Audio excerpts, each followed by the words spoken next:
sehingga laju reaksi semakin meningkat. Oke, jadi semakin luas bidang sentuhnya, semakin cepat laju reaksi. Oke, paham ya? Oke, understand?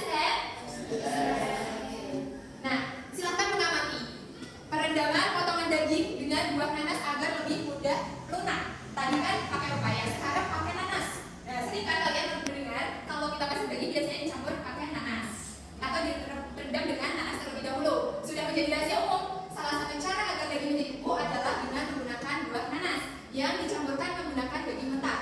Dihaluskan menjadi jus lalu dilumpurkan pada dagingnya. Nah, mengapa demikian? Ada yang tahu? Ada yang tahu? Oke, Anissa lagi. Gimana nih? Dikarenakan buah nanas memiliki kandungan enzim bromelin yang fungsinya sama seperti enzim papain, yaitu sebagai katalis. Oke, dapat diketahui bahwa buah nanas yang memiliki kandungan enzim bromelin yang berfungsi sama seperti enzim papain tadi, seperti daging tadi yang dilumpuri dengan pepaya. Ya, sesuai dengan konsep laju reaksi, mengapa daging yang dipotong-potong kecil akan lebih cepat matang? Oke, Anissa, silakan. Karena semakin luas permukaan sentuh, semakin banyak partikel yang dapat berinteraksi, sehingga laju reaksi semakin meningkat. Oke, jadi semakin luas bidang sentuhnya, semakin cepat laju reaksi.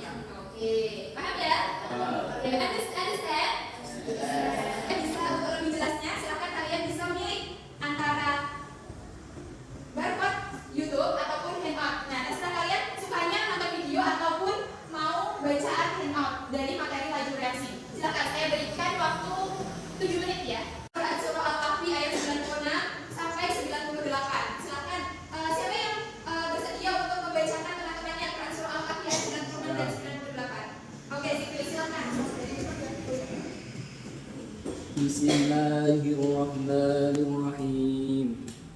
آتوني زبر الحديد حتى إذا ساوى بين الصدفين قال انفخوا حتى إذا جعله نارا قال آتوني أفرغ عليه قطرا فما استطاعوا أن يظهروه وما استطاعوا له نقبا قال هذا رحمة من ربي فإذا جاء وعد ربي جعله دكا وكان وعد ربي حقا صدق الله العظيم. Oke, silakan ada yang membacakan artinya.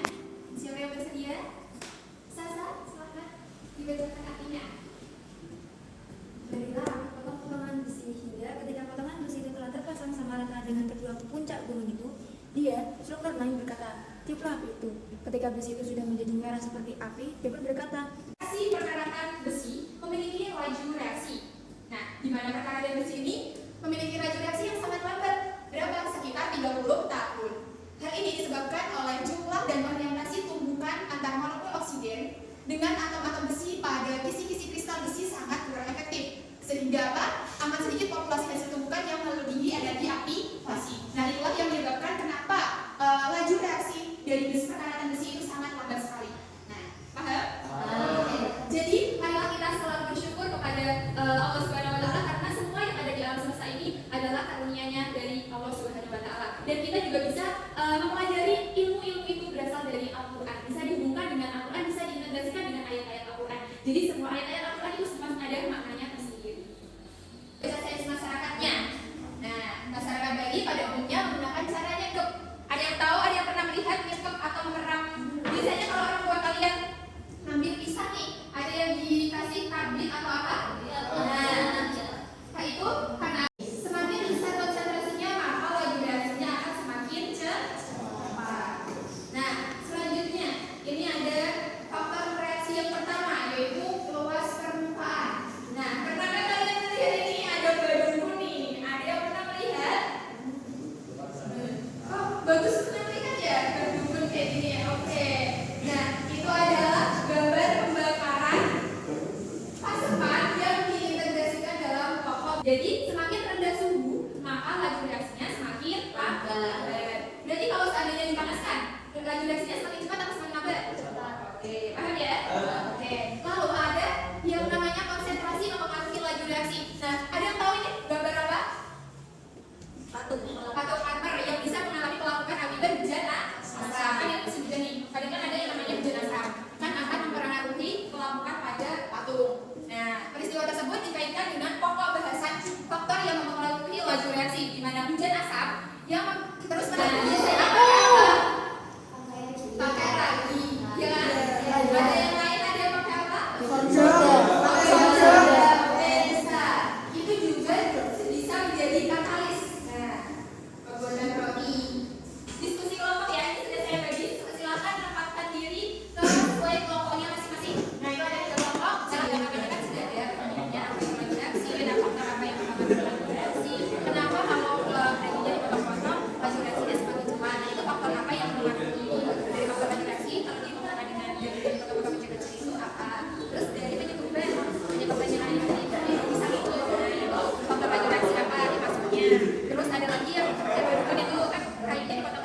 akan meningkatkan laju reaksi karena jika panas akan memudahkan mendapat keringat atau memudahkan agar cepat lalai. Yang ketiga adalah luas permukaan. Semakin luas permukaan sebelum, semakin banyak partikel yang dapat berinteraksi, maka laju reaksi akan semakin tinggi. Dan yang terakhir ada katalis yang semakin tinggi. Ya kalau ada katalis, maka laju reaksinya akan meningkat. Sekian dari saya. Terima kasih. Wassalamualaikum warahmatullahi wabarakatuh. Apakah ada yang ditanyakan? Tidak. Oke. Silakan siapa yang berani menyimpulkan dari pembelajaran hari ini? Oke, Mbak Farah, silakan. Kesimpulan yang bisa saya dapatkan pada pembelajaran hari ini adalah laju reaksi adalah perubahan konsentrasi tiap perubahan waktu. Adapun faktor yang mempengaruhi laju reaksi kimia yaitu pengaruh luas permukaan, pengaruh suhu, pengaruh konsentrasi, dan pengaruh katalis. Oke, jika cukup, mungkin untuk